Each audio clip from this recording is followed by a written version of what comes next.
In the desert of Arizona, an incredible transformation is taking place. What used to be an abandoned, dry and dusty wasteland has been turned into a thriving farm and green space by the local community. It has over 80 lots for people to grow their own food, a youth garden, a farm-to-table restaurant and a weekly farmers market, which is all greatly benefiting a low-income area where people live in trailers without gardens. There are no parks or access to healthy food.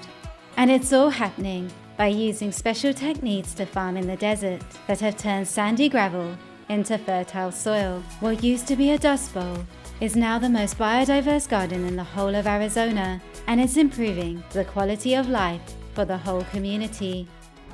Tucson, Arizona, located in the Sonoran desert, receives on average 11 inches of rainfall a year, and on a particularly dry year it can be as little as 5 inches. Summers are sweltering, with the highest temperature reaching 107 Fahrenheit or 42 degrees Celsius. This 6-acre lot of land in southwest Tucson was nothing but a wasteland just decades ago. It was dusty, barren and unused, situated between a residential community and a dry riverbed. Over the years, the community had been turning this overlooked space into a thriving organic farm. And they're doing it by learning to use special desert farming techniques. The project, called Las Milpitas, started on county-owned land back in 2006, with the idea not only to make growing food accessible to anyone, but also to cultivate a community. 90% of the housing in this area are trailers. They do not have backyards and there are no local parks nearby.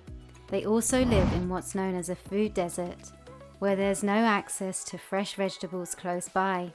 That's why the Community Food Bank of Arizona have partnered with the Las Milpitas Community Garden since 2011 to teach people to grow their own food.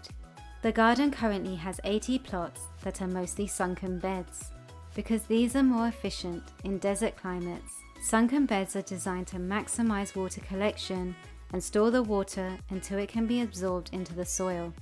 The project also provides irrigation, tools and seedlings, as well as assistance and classes. In exchange, gardeners volunteer a couple of hours labor every month to the farm. One of the lessons new gardeners will learn is companion planting and how it keeps pests under control. Companion planting is a method of growing different plants close together, which helps to attract pollinators, conserve water, control pests, and improve the soil. As a result, they have very few pest problems, and they have the highest bee diversity in Arizona, according to the Sonoran Desert Museum. They have also built shade structures that double up for water harvesting with tin roofs that have gutters and are attached to cisterns that can collect rainwater runoff. This type of infrastructure also teaches people about water conservation. There's lots of free educational events held here, from composting to irrigation and cooking classes. The garden is more than just a place to learn to grow food.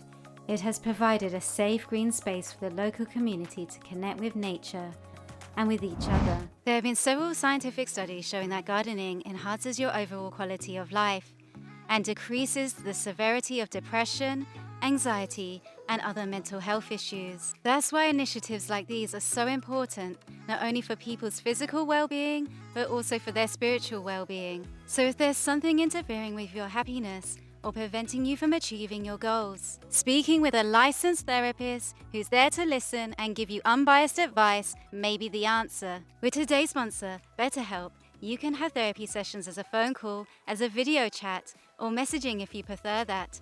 Whatever is the most comfortable version of therapy for you. So if you think you might benefit from therapy, consider BetterHelp. Click the link in the description or visit betterhelp.com/leafoflife. Clicking that link helps support the channel, and it also gives you 10% off your first month of BetterHelp, so you can connect with a therapist and see if it helps you. To get started, you fill out a questionnaire to help assess your specific needs, and then you'll get matched with a therapist, in most cases within 48 hours or less. You'll be able to schedule therapy sessions at a time that's convenient for you. If the therapist you're first matched with doesn't feel right, which can be common when starting therapy, You can easily switch to a new therapist and no additional cost. Over 4 million people have used BetterHelp to start living a healthier, happier life. So if you think you might benefit from therapy, consider BetterHelp. Click the link in the description or visit betterhelp.com/leafoflife. Clicking that link helps support the channel, and it also gives you 10% off your first month of BetterHelp, so you can connect with a therapist and see if it helps you. The food bank also runs an initiative at the community garden called the Youth Farm, where they teach the young people practical and theoretical skills related to food, such as learning a specialist desert farming technique called keyhole beds. These are ideal in hot and dry climates, since the shape of these beds are useful in many ways. The perimeter of the bed can be covered with a stone retaining wall, which helps to capture and retain moisture and supplies nutrients to the surrounding plants. The notch cut out of the structure, which is the center of the keyhole shape, gives easy access for watering and adding a compost bin, which will add fertility into the bed. There is also a dedicated garden that produces vegetables for the community kitchen to create farm-to-table meals for the gardeners. I think it helps my blood pressure to go down. It's a really nice atmosphere around here, and the people are really nice and stuff. I'm starting to learn to cook a little more, to actually be able to grow and make soup out of stuff that I grew is something that is unique to me right now. It isn't something I grew up like. I didn't think about that. I just went to the supermarket, picked things up. I'm a 2-year cancer survivor, and I had never really been out in nature my whole life. I don't really like it. I joined with my best friend, and we got plots next to each other. My best friend started bringing her daughter to help her, and so I started bringing my husband, and he ended up liking it as much as I did, so we kept coming. It's just getting out into the open and getting some vitamin D and the nice trees. Very peaceful. Yeah. They come out all together as a community to help support each other. A lot of them are brand new gardeners. They've never done this before. We offer tons of education and support. It is actually one of the most diverse community gardens in Tucson. There are income restrictions here as part of trying to address food justice issues. So if you fall under a certain income bracket and apply, that's how you get the plots. And we do try to look for people who are close by here.